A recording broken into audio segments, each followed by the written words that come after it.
Radioatividade. Videoaula 4. Aplicações, benefícios e malefícios da radiação. Proteção radiológica. A primeira tabela indica os limites primários anuais de dose equivalente em millisieverts nos trabalhadores do setor e no público em geral. A dose máxima efetiva aceitável no trabalhador do setor em um ano é de 50 millisieverts, e a média anual em 5 anos deve ser de no máximo 20 millisieverts. No público em geral, o limite da dose efetiva é de 1 millisievert por ano. Em órgãos e tecidos, a dose equivalente admissível é de 500 millisieverts para os trabalhadores e para o público em geral é de 1 millisievert vezes um fator de ponderação ou de peso para o tecido ou órgão. Nas extremidades, ou seja, mãos, antebraços, pés e tornozelos, a dose máxima é de 500 millisieverts para os trabalhadores do setor e de 50 millisieverts para o público em geral.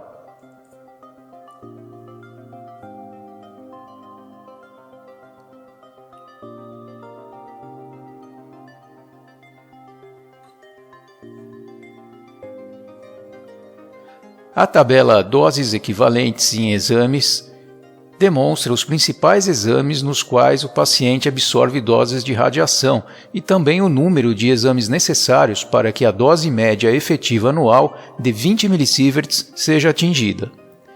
Verificamos que são necessários 1000 raios-x do tórax em um ano para que se atinja a dose de 20 millisieverts, ou 400 raios-x do braço, ou ainda 133 radiografias odontológicas.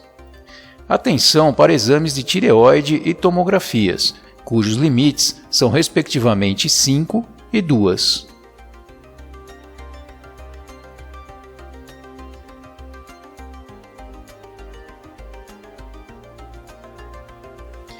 A figura inferior central indica as diversas fontes comumente encontradas em nosso ambiente, que, portanto, atingem os seres humanos frequentemente. A maioria envolve a alimentação humana, como a ingestão de colheitas, leite bovino, água e peixes. Também são citados como fonte a radiação solar e os minerais do solo, além das usinas nucleares e o transporte de materiais. Na figura à direita, a radiação cósmica é quantificada, sendo de 0,03 microsievert por hora ao nível do mar e aumenta proporcionalmente com a altitude, atingindo 13 microsievert por hora a 20 mil metros de altitude.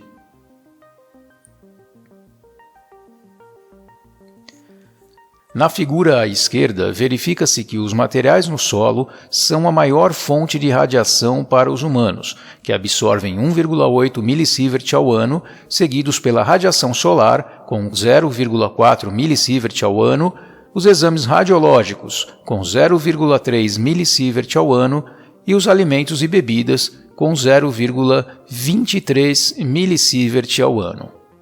Equipamentos eletrônicos, testes nucleares e centrais nucleares são as fontes de menor dose, com valores até 100 vezes inferiores aos apresentados pelas fontes mais intensas.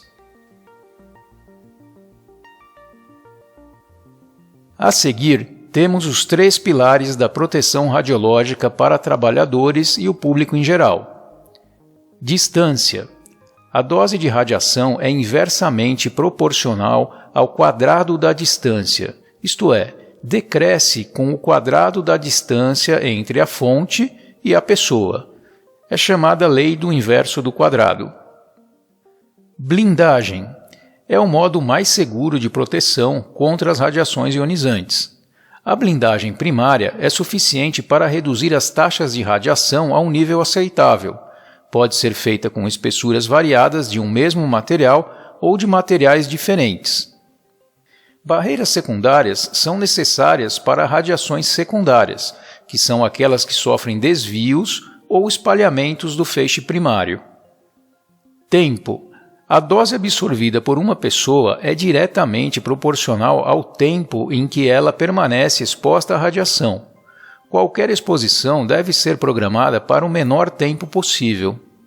As radiações alfa e beta são facilmente bloqueadas, causando danos na pele ou internamente, caso o radionuclídeo seja ingerido. As radiações eletromagnéticas, raios gama e raios X, são as que demandam maiores cuidados. Efeitos físicos: absorção de energia, produção de íons e radicais livres e quebra de ligações químicas. Efeitos químicos: neutralização de íons e radicais livres e formação de novas substâncias. Efeitos biológicos: alteração de metabolismo, aberração cromossomial e morte celular. Efeitos estocásticos: a chance de ocorrência do dano é proporcional à dose recebida. Um câncer pode levar até 40 anos para ser detectado. Efeitos determinísticos: são produzidos por doses elevadas, onde a gravidade do dano aumenta com a dose recebida. O dano não é provável, é previsível. Efeitos imediatos: ocorrem dentro de poucas horas até algumas semanas após a exposição. Efeitos somáticos: causam danos nas células do corpo. Efeitos tardios: aparecem depois de alguns anos, por exemplo, o câncer. Irradiação: exposição de pessoa ou objeto a uma fonte de radiação, sem contato físico, à distância. Desligando-se a fonte, interrompe-se a irradiação. Contaminação radioativa: é a presença indesejável de material radioativo em objetos, no ambiente, nos animais ou nas pessoas. Ocorre por contato, inalação ou absorção através da pele, ou feridas, ou por ingestão de radionuclídeos. Toda contaminação gera irradiação. A descontaminação ocorre com a retirada do contaminante, variando conforme o radionuclídeo e sua meia-vida. Em ambientes ou objetos, são realizadas sucessivas limpezas, esfregaços ou até mesmo a retirada mecânica de camadas superficiais. Em alguns casos, apenas aguarda-se o decaimento do contaminante. Na pele humana, realiza-se a limpeza com água, sabão e vinagre. Se o contaminante foi ingerido, medicamentos como o sal azul da Prússia são administrados, quando da contaminação por Césio-137, por exemplo.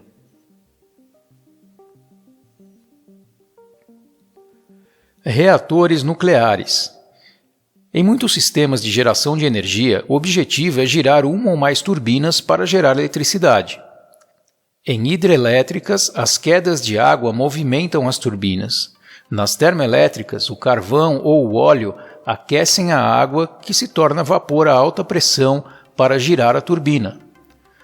Nas usinas nucleares, as pastilhas de material radioativo liberam energia térmica pelas sucessivas fissões nucleares que ocorrem no radionuclídeo, aquecendo água leve, pesada ou gases que evaporam para aquecer um sistema secundário de água limpa que finalmente fará girar a turbina geradora de energia elétrica. A energia gerada por 10 gramas de urânio-235 equivale a 700 kg de óleo ou 1.200 kg de carvão, porém sem a emissão de gases tóxicos e sem desmatamentos. Urânio-235, enriquecido a 3,5%, permite o controle de reação em cadeia em conjunto com as barras de controle, feitas com materiais absorvedores de nêutrons, carbeto de bório ou cádmio. As pastilhas de óxido de urânio são alocadas em varetas de zircalói e formam o feixe de elemento combustível. As barras de controle são posicionadas no entorno das varetas de combustível. Quando as barras estão levantadas, o reator está operando, e quando estão abaixadas, o reator é desligado. A imagem superior mostra as pastilhas de óxido de urânio em destaque, encapsuladas dentro da vareta de zircalói. A imagem lateral ilustra o suporte com o elemento combustível e as barras de controle posicionadas ao seu redor.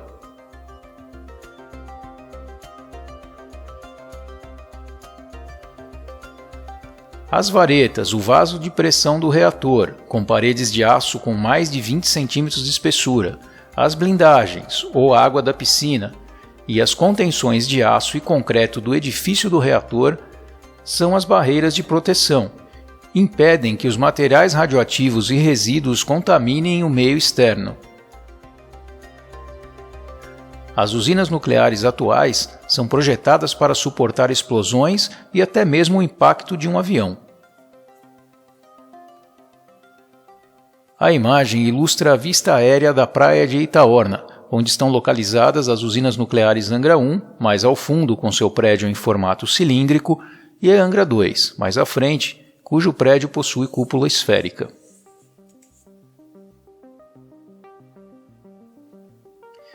Armamentos nucleares. A bomba atômica Little Boy, contendo 16 quilotons de explosivo convencional e 64 kg de urânio-235, foi lançada sobre Hiroshima em 6 de agosto de 1945, causando 160 mil mortes. A bomba nuclear Fat Man, equipada com 21 quilotons de explosivo convencional e pouco mais de 6 kg de plutônio-239, foi lançada sobre a cidade de Nagasaki em 9 de agosto de 1945, ocasionando 80 mil mortes. A bomba de urânio possui tecnologia mais simplificada. O explosivo convencional é detonado fazendo com que a bala de urânio seja arremessada contra o alvo de urânio, iniciando a reação em cadeia. A bomba de plutônio exige que a explosão seja precisamente direcionada contra o elemento que sofre a divisão, de modo a provocar reação descontrolada com o aumento da pressão. A chamada bomba de hidrogênio ou de fusão é bem mais complexa e poderosa. Utiliza outro tipo de reação nuclear, aquela que funde núcleos leves como os de hidrogênio. O gatilho da bomba de hidrogênio é uma bomba atômica, de material físsil, o que mostra o quão maior é o seu poder, de dezenas ou mesmo centenas de bombas como a de Hiroshima.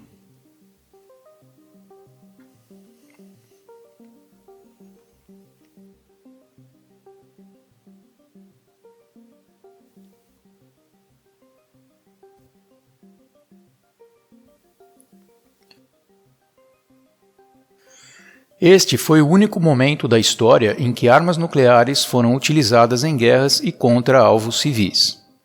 As duas bombas foram confeccionadas pelos Estados Unidos e atiradas no Japão em agosto de 1945. Metade das mortes ocorreu no primeiro dia após a explosão e o restante em no máximo 4 meses. As vítimas mais próximas da explosão tiveram seus corpos vaporizados instantaneamente e outras foram carbonizadas. Os demais óbitos ocorreram em decorrência dos efeitos agudos da radiação, como queimaduras graves e envenenamento radioativo.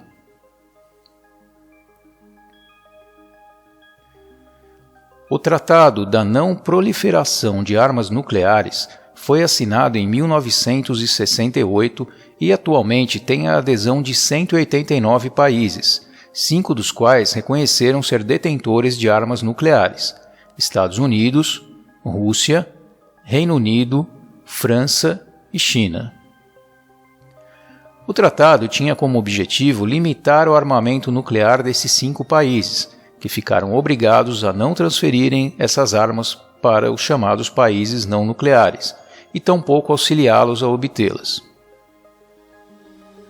Atualmente, estima-se que esses 5 países possuam cerca de 90% das armas nucleares no mundo. Os demais 10% estariam divididos entre Índia, Paquistão, Israel, Irã e Coreia do Norte, que não são signatários do tratado. A Coreia do Norte deixou o tratado em 2003. Os signatários do tratado se propõem a desenvolver o enriquecimento do urânio e a tecnologia nuclear apenas com fins pacíficos, como produção de energia elétrica. A comunidade nuclear mundial reconhece 12 países como detentores de instalações de enriquecimento de urânio, com diferentes capacidades industriais de produção. São eles China, Estados Unidos, França, Japão, Rússia, Alemanha, Inglaterra, Holanda, Brasil, Índia, Paquistão e Irã. Acidentes nucleares. Chernobyl. Ocorreu em 26 de abril de 1986 em Pripyat, a 20 quilômetros da cidade de Chernobyl, antiga União Soviética, hoje Ucrânia. Em um teste de segurança do reator 4, os operadores desativaram o desligamento automático, além de 4 das 8 bombas de resfriamento, falha humana. O reator operava em baixa potência e a armadura de grafite em seu redor, responsável por moderar as fissões nucleares, superaqueceu, erro de projeto, gerando o aumento da pressão de vapor no interior do reator, que continha aproximadamente 210 toneladas de pastilha de urânio-235 submersas em água a 270 graus centígrados. Para frear a fissão nuclear, os operadores inseriram manualmente no reator as barras de controle de boro, transbordando certo volume de água do reator e causando a evaporação e expansão violenta do restante da água, suficiente para arrancar a cobertura do reator, que pesava 1.000 toneladas, deixando o núcleo do reator exposto pela ausência da cúpula de proteção de aço e concreto, erro de projeto, liberando uma grande quantidade de vapor na atmosfera, contaminado com os produtos da fissão como o iodo 131, o césio 137 e o estrôncio 90.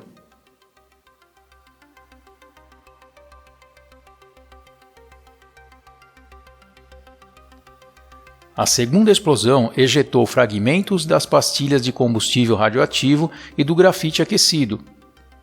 O núcleo do reator fundiu-se pela continuidade das fissões nucleares e pela altíssima temperatura, iniciando um grande incêndio, que lançou na atmosfera uma nuvem de gases tóxicos radioativos.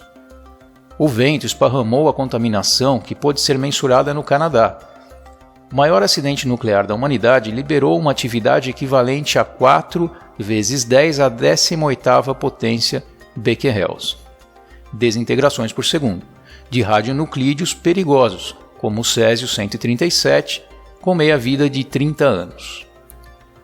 Ao redor do reator 4 foi construído um enorme sarcófago de concreto para impedir que os produtos da fissão escapassem para a atmosfera. Esta obra foi concluída 7 meses após o acidente. Em seu interior há 16 toneladas de urânio e plutônio. Oficialmente, o acidente acarretou a morte de 31 trabalhadores, e estima-se que 4.000 pessoas tenham morrido em decorrência dos efeitos da radiação, informações contestadas por entidades como Greenpeace, que estima mais de 93.000 mortes.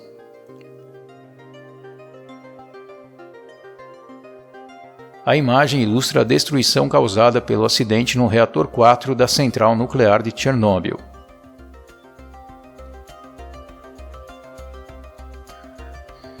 Fukushima. Em 11 de março de 2011, um terremoto atingiu o litoral do Japão e afetou seriamente a usina de Fukushima. No momento do acidente, 3 dos 6 reatores da usina estavam funcionando. Com o terremoto, o fornecimento de energia externo foi desligado. Os geradores de emergência a diesel entraram em funcionamento. Com o tremor de terra, os reatores nucleares desligaram. Porém, continuaram aquecendo por conta do decaimento radioativo e necessitavam resfriamento externo, função das bombas de resfriamento movidas à energia elétrica, até então fornecida pelos geradores de emergência.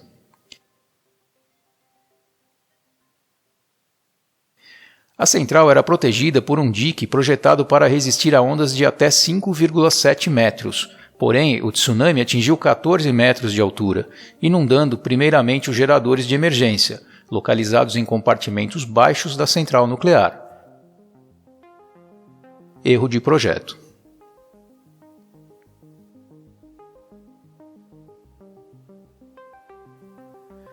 A inundação ocasionou a falha dos geradores de emergência, interrompendo o fornecimento de energia das bombas de resfriamento. Com isso, ocorreu o superaquecimento e a fusão parcial dos núcleos dos reatores. Explosões nos prédios da central ocorreram por conta dos gases gerados pela fusão das barras de combustível e pela evaporação da água das piscinas. Os efeitos da nuvem radioativa chegaram até a costa oeste do Canadá.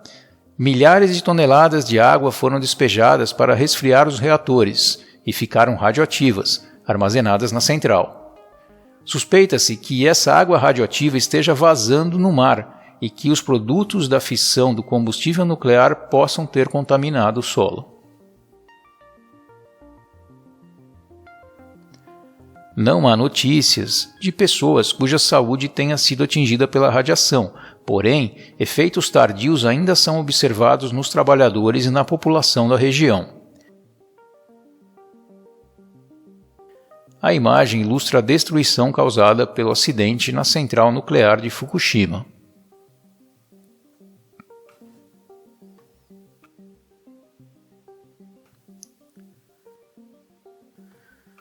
Goiânia. No dia 13 de setembro de 1987, 2 catadores de sucata invadiram as instalações desativadas do Instituto Goiano de Radioterapia e retiraram o cabeçote, mostrado na imagem, de um antigo equipamento de radioterapia inutilizado. No interior do cabeçote, envolvida por uma blindagem de chumbo, havia uma cápsula de césio-137. Esta fonte deveria ter sido descartada como um rejeito radioativo em um local adequado.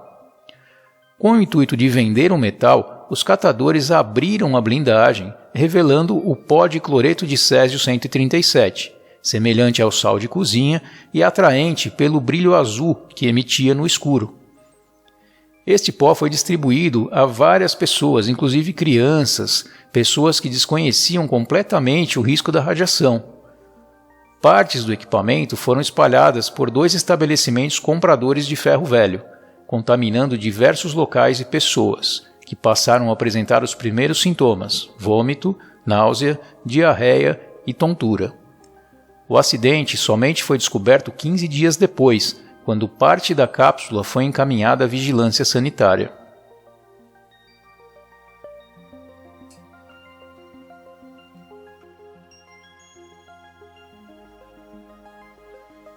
Um procedimento de descontaminação em parte da cidade foi realizado pela Comissão Nacional de Energia Nuclear. Um total de 113 mil pessoas foram examinadas, das quais 249 foram contaminadas, algumas com queimaduras graves e amputações, e 4 faleceram. As 129 pessoas que foram contaminadas externamente tiveram seus corpos e roupas lavados com água, sabão, vinagre e pedra-pome. As 50 pessoas que apresentaram contaminação interna ingeriram o azul da Prússia, medicamento que acelera a eliminação do césio-137 pelo organismo humano. Casas foram interditadas, asfalto de ruas removido, roupas e móveis descartados, resultando em milhares de toneladas de rejeitos radioativos, hoje descartados em depósito apropriado em Abadia de Goiás, onde deverão aguardar o decaimento radioativo por mais de 50 anos, até que termine o risco de contaminação radioativa. Este foi o maior acidente nuclear ocorrido no Brasil e o maior do mundo fora de uma central nuclear. Oficialmente, nenhuma vítima de efeito tardio decorrente do acidente foi registrada até o momento. A seguir, citaremos algumas aplicações da radioatividade. Datação por carbono 14.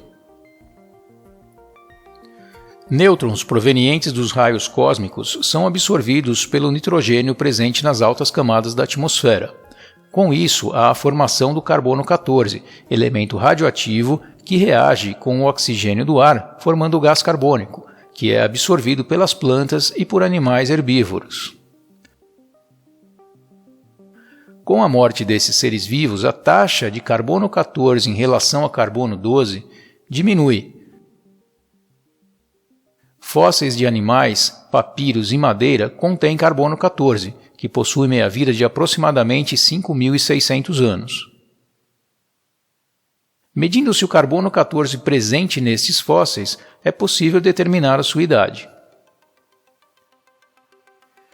Pela fórmula, verificamos que o nitrogênio absorve um nêutron e decai para o carbono 14, liberando um próton.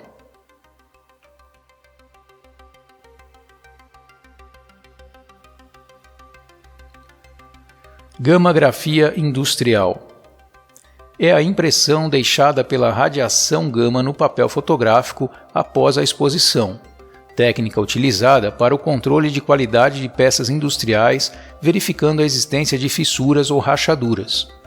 Importante análise aplicada na inspeção de aeronaves, nas soldas e pontos de maior esforço, como asas e turbinas.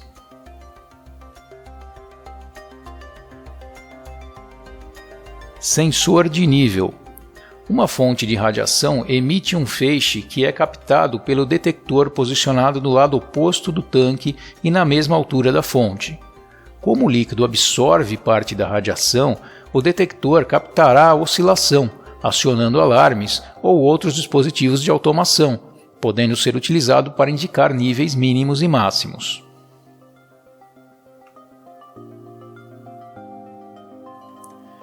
Irradiação de alimentos.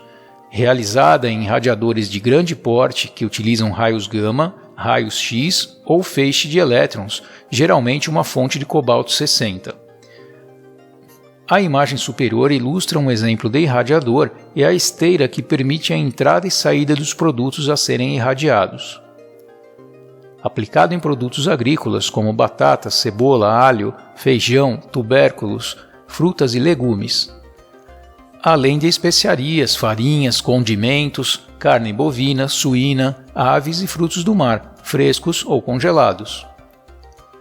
O elevado poder de penetração da radiação permite que o processo de irradiação seja utilizado para tratar uma grande variedade de alimentos, de tamanhos e formas diferentes, com pouca ou nenhuma manipulação ou processamento. O processo não altera a qualidade dos alimentos e não deixa resíduos tóxicos. Promove a inibição do brotamento em bulbos e tubérculos e retarda a maturação de frutas e legumes. A imagem inferior demonstra claramente o retardo da maturação do mamão e das bananas irradiados.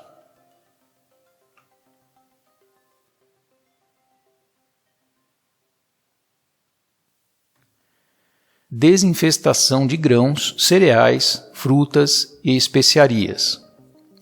Eliminação de parasitas, redução de carga microbiana, eliminação de micro-organismos e prevenção de doenças, como a salmonelose e a campilobacteriose. Não aumenta a temperatura do alimento, permitindo o tratamento em embalagens que temem o calor e água. Diminui o tempo de cozimento de certos alimentos, principalmente os desidratados.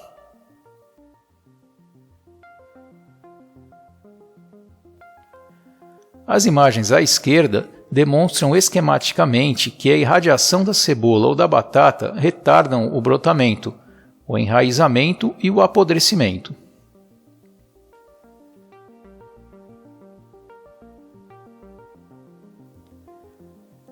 O símbolo internacional de produto irradiado deve ser adicionado à embalagem dos produtos submetidos a este procedimento. A imagem à direita mostra condimentos irradiados diretamente na embalagem.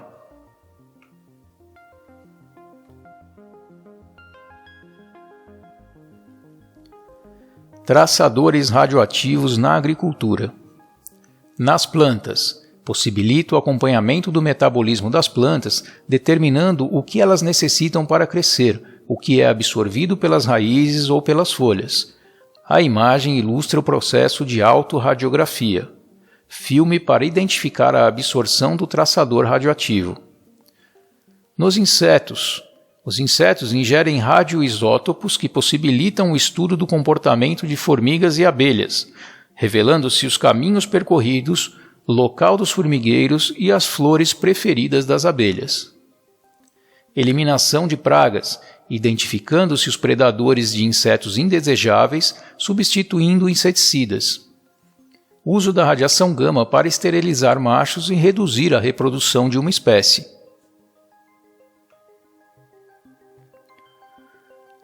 Radioesterilização. Esterilização dos produtos em sua embalagem final. a penetração da radiação garante a esterilização total de volumes sólidos, líquidos e gasosos.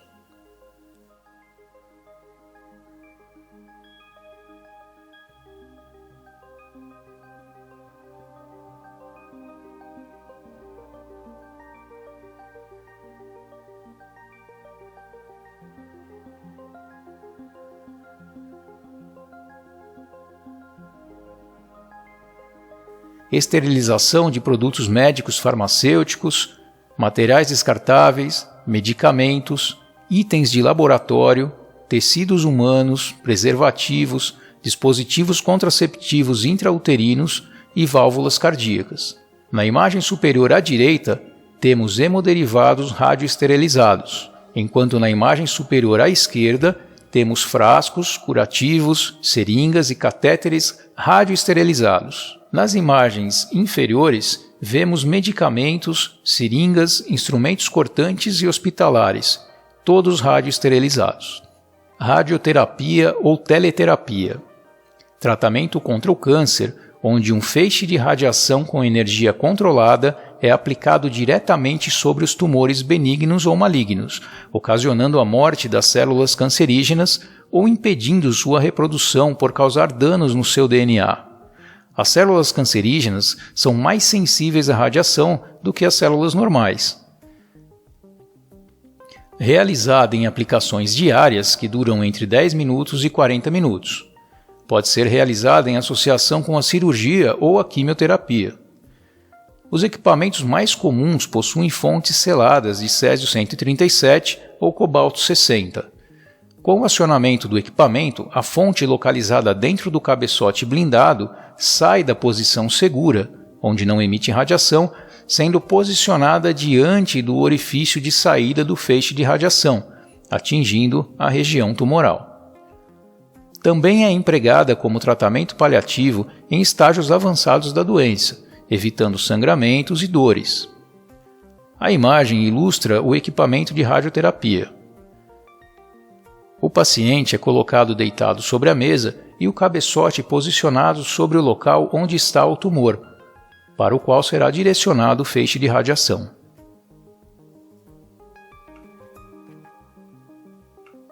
Braquiterapia.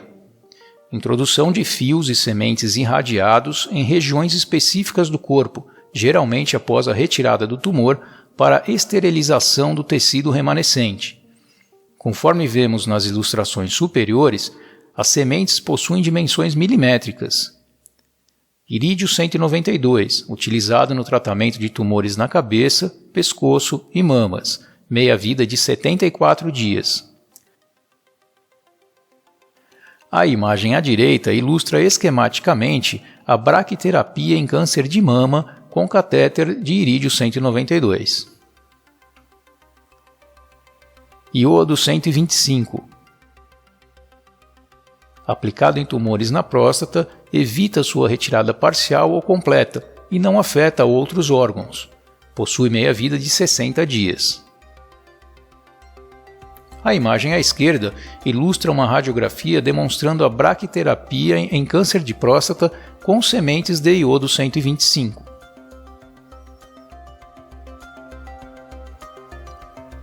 Radiofármacos. Aplicados como contraste em exames diagnósticos não invasivos, com baixas doses e também como radioterapia. É formado por dois componentes, o radionuclídeo emissor gama, para diagnóstico, ou emissor beta, para terapia, ligado a uma molécula orgânica não radioativa com fixação preferencial em um determinado órgão ou tecido. As imagens demonstram um cintilômetro posicionado sobre a tireoide do paciente e um exemplo de imagem gerada na cintilografia da tireoide. A área mais brilhante indica a maior concentração de iodo 131.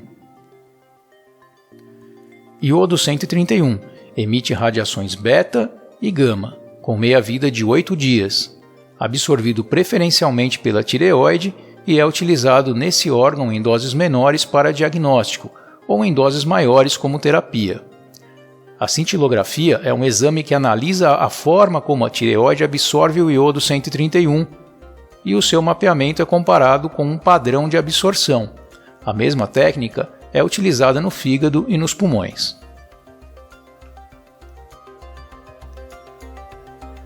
Tecnécio 99 metaestável. É um radionuclídeo artificial com meia-vida de 6 horas. Emite radiação gama e é altamente reativo, ligando-se a várias moléculas, o que permite a sua utilização no diagnóstico de diversos órgãos e tecidos, como rins, fígado, cérebro, pulmões, coração, ossos e placenta.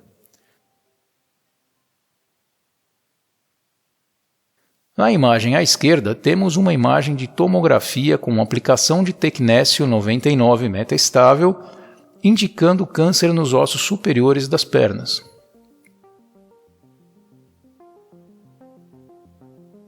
Na imagem à direita, temos um gerador de tecnécio 99 metaestável a partir do molibdênio 99 metaestável. Samário 153. É injetado em pacientes com metástase óssea como paliativo para a dor. Flúor 18, emissor de pósitrons usado na tomografia PET. Gálio 67 ou 68 são emissores gama com meia-vida de 3 dias. Apresentam propriedades semelhantes ao íon ferro, sendo aplicados em estudos de infecção e oncologia. A ilustração demonstra o caminho do radiofármaco. A partir do urânio, chega-se ao gerador de tecnécio. 1. O urânio já processado é irradiado com feixes de nêutrons por 1 semana em um reator nuclear. 2. Processo químico que resulta na separação do molibdênio do urânio. 3. Solução de molibdênio 99 com alta pureza. 4. Na forma de cápsulas, eles são enviados à radiofarmácia. 5. Na radiofarmácia, as cápsulas de molibdênio são depositadas nos geradores de tecnécio que são encaminhados para os hospitais e clínicas. 6. Nas clínicas, médicos especialistas extraem do gerador solução de tecnécio usada como contraste em exames de tomografia. Concluímos a videoaula 4, Aplicações, Benefícios e Malefícios da Radiação, encerrando assim nosso curso básico de radioatividade.